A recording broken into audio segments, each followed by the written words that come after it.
Hello, my name is Stuart Hamble, and I put together a brief presentation on emergency disaster management. My chosen career path is emergency disaster management. A few types of jobs that one can hold with this is emergency management for a local area or state level, or go all the way up to the top and work for the Office of Homeland Security or FEMA. The average salary for an emergency manager, according to Glassdoor, for the year 2017 was $75,000.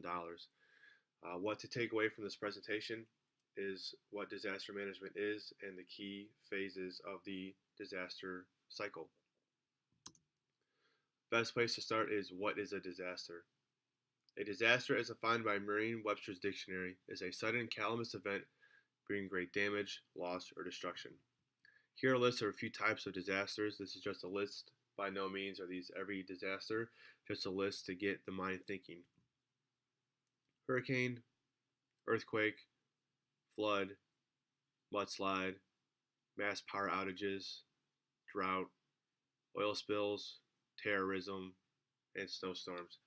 One disaster can lead into the next.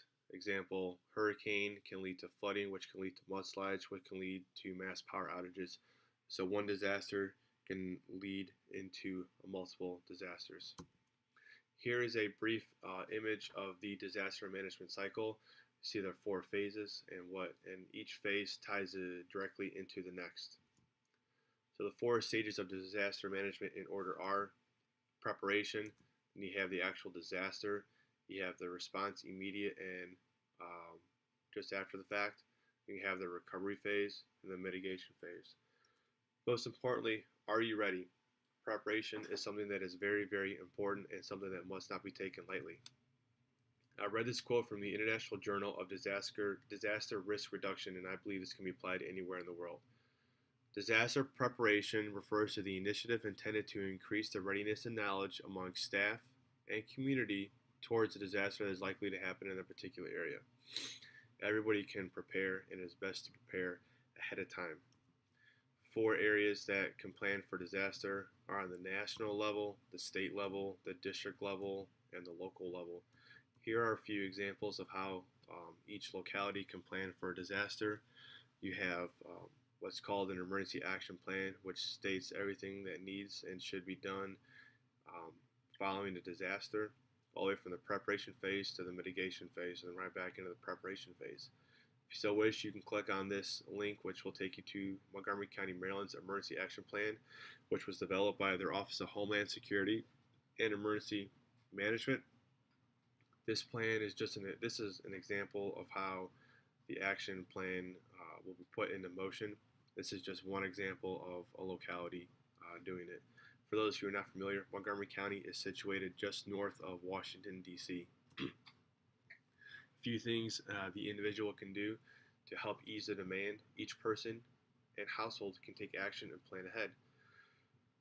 One thing that is very easy for people to do is to make a go bag with supplies including snacks, cash, clothing for 72 hours, and very important documents pertinent to the family.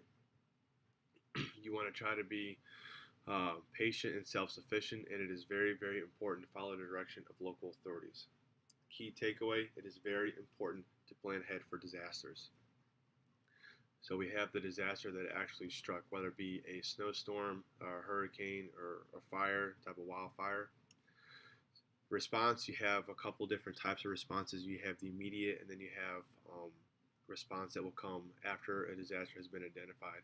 This is an example of how a university in Japan identified the disaster and responded right away. Universities are more effective in bringing knowledge and expertise rather than simple manpower. Tohoku University provided emergency medical services, conducted victim identification, disseminated expert knowledge on earthquake, tsunami, and radiation issues, provided robot engineering technology, and promoted volunteer activities. That was in response to the Tohoku earthquake in March of 2011 in Japan, which then set off a tsunami, which then set off a nuclear power plant meltdown. And you can see how one disaster caused multiple other disasters. Excuse me. The disaster is usually immediate, with local jurisdictions responding to the affected area. The disaster will determine the level and type of response.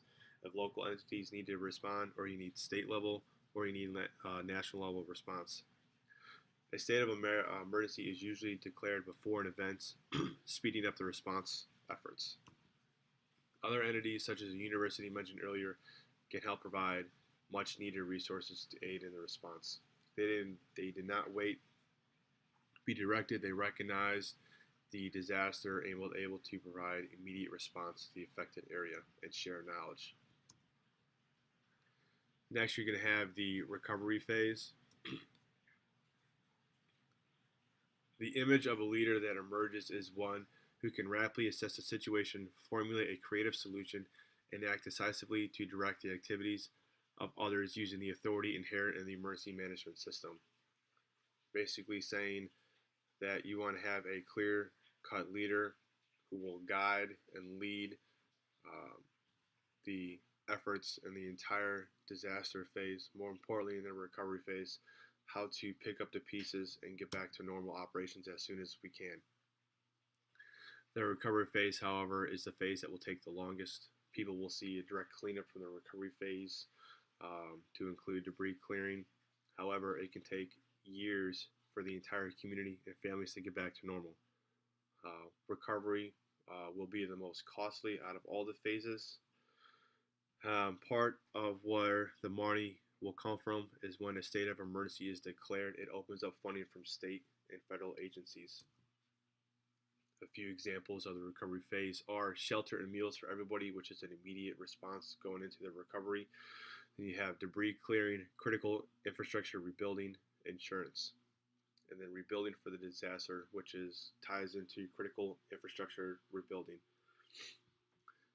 Your recovery phase will roll right on into the mitigation phase, and this is an excellent quote of how an organization realized that. International government bodies such as the World Health Organization who have correctly changed their emphasis from disaster response to risk management, meaning that the World Health Organization recognized to better prepare, we're going to plan for risk reduction to reduce the effect of a disaster rather than waiting for the response to go ahead and do that. This phase will blend right in with preparedness as well as blend right in with the recovery. Part of mitigation is rebuilding to better withstand a disaster from happening or potentially causing greater damage to that affected area. A huge part that we as individuals and communities can learn from this is share information about the disaster will have long-term benefits, and putting proper measures into place will decrease the chance of a disaster having such a greater impact. To review, the 4 phases of the emergency disaster cycle are preparation, response, recovery, and mitigation, and how all those steps will blend right into each other. Being prepared is the best thing you can do on an individual level. Following and listening to local authorities in the immediate aftermath of a disaster or before disaster, sharing information and ensuring the measures we put in place after a disaster will help decrease the next disaster's destruction. Thank you very much for taking time and listening to this brief presentation. I hope you will take something away from this and plan better for a disaster. Thank you.